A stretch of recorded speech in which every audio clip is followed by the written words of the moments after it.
Welcome to the channel.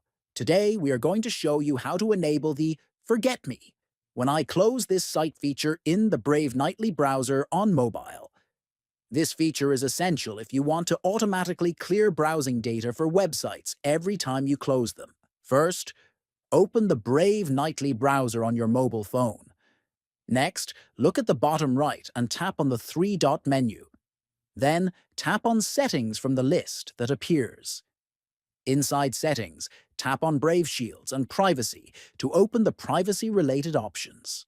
Next, scroll down the settings page until you see the Forget Me when I close this site option.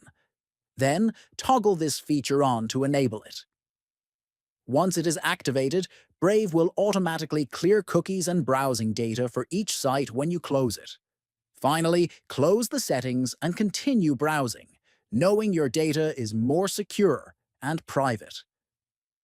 Thank you for watching and see you in the next video.